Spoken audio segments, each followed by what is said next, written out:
पाहूयात पुढची बातमी। गेल्या काही दिवसांपासून राज्याच्या राजकारणामध्ये पवार कुटुंब एकत्र येण्याची चर्चा जोर धरते आणि चर्चांना अधिकच बळ देण्याचं काम करतायत दोन्ही राष्ट्रवादीकडून होणारी विधानं। आजही अजित पवार असोत किंवा रोहित पवार, दोघांच्याही वक्तव्यांना मनोमिलनाच्या चर्चांना उभारी मिळाली आहे।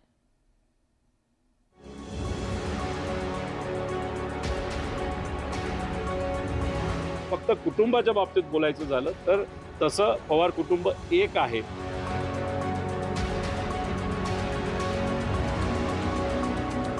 थोडेफार मतभेद असतील ते सुद्धा मिटावेत, अजून जास्त ताकदीने एकत्रित आलं पाहिजे असं आम्हाला व्यक्तिगत परिवाराच्या दृष्टिकोनातून त्या ठिकाणी वाटतं।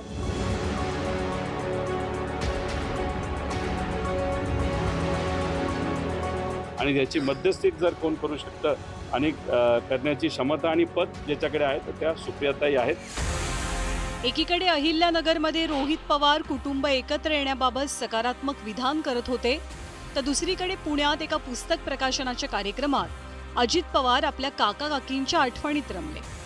पक्षफुटीनंतर एकमेकांना टाळणाऱ्या पवारांच्या भेटीगाठींचा सिलसिला सुरू असल्याचं सध्या पाहायला मिळतंय। त्यामुळे दोनही बाजूंना आता परतीचे वेध लागल्याचंही बोललं जात आहे। पुण्यातल्या कार्यक्रमात दादांनी त्यांच्या आयुष्यातल्या पहिल्या भाषणाचा किस्सा सांगितला आणि या भाषणावेळीचं प्रतिभा पवार आणि शरद पवारांचं महत्त्व सुद्धा अधोरेखित केलं।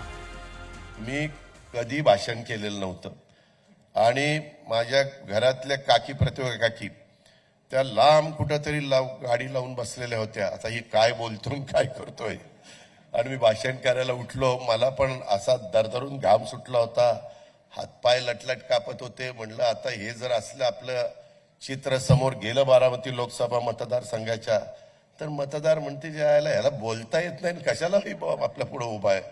त्याच्यामुळं मी सगळं काही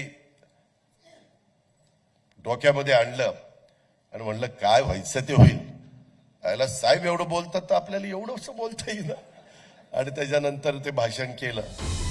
दादा जुन्या आठवणींना उजाळा देत असताना दुसरीकडे रोहित पवारही कुटुंबाच्या मनोमिलनाचं महत्त्व सांगत होते।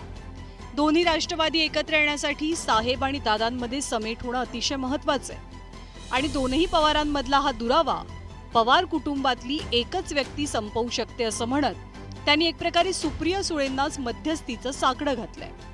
जो थोडेफार मतभेद असतील ते सुद्धा मिटावेत, अजून जास्त ताकदीने एकत्रित आलं पाहिजे असं आम्हाला व्यक्तिगत परिवाराच्या दृष्टिकोनातून त्या ठिकाणी वाटतं। राजकीय दृष्टिकोनातून शेवटी निर्णय हा आदरणीय पवार साहेब जे आमच्या पक्षाचे नेते आहेत आणि त्या पक्षाचे नेते हे अजितदादा आहेत, या दोघांनी निर्णय घेण्याची त्या ठिकाणी जरूरत आहे आणि याची मध्यस्थी जर कोण करू शकतं आणि करण्याची क्षमता आणि पद ज्याच्याकडे आहे तर त्या सुप्रियाताई आहेत।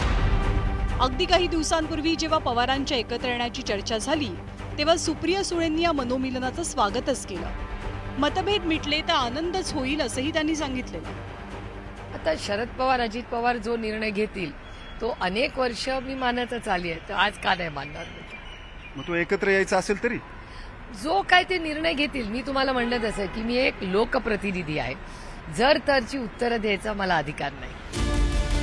पवारांमध्ये लवकरच ऑल इज वेल होणार अशा चर्चा रंगत असतानाच पुण्यातल्या कार्यक्रमात अजित पवारांनी आजच्या राजकारणावर केलेली टिप्पणी सुद्धा मार्मिक मानली जाते।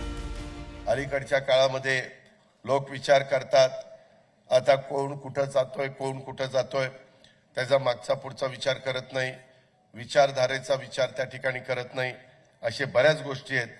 खरं तर माझं स्वतःचं स्पष्ट मत आहे की राजकारण ही सेवा आहे, ही स्पर्धा नाहीये। सध्या राष्ट्रवादीच्या दोनही बाजूंकडनं विरोधी सूर कमी झालाय। पवारांनी नेहमीच घर आणि राजकारण खूप कटाक्षानं वेगळं ठेवलंय। त्यामुळे आगामी काळातली राज्य आणि देशपातळीवरची समीकरणं जुळवण्यासाठी पवार एकत्र आले तर कुणालाही आश्चर्य वाटणार नाही। Bureau report, news 18 Lokmat.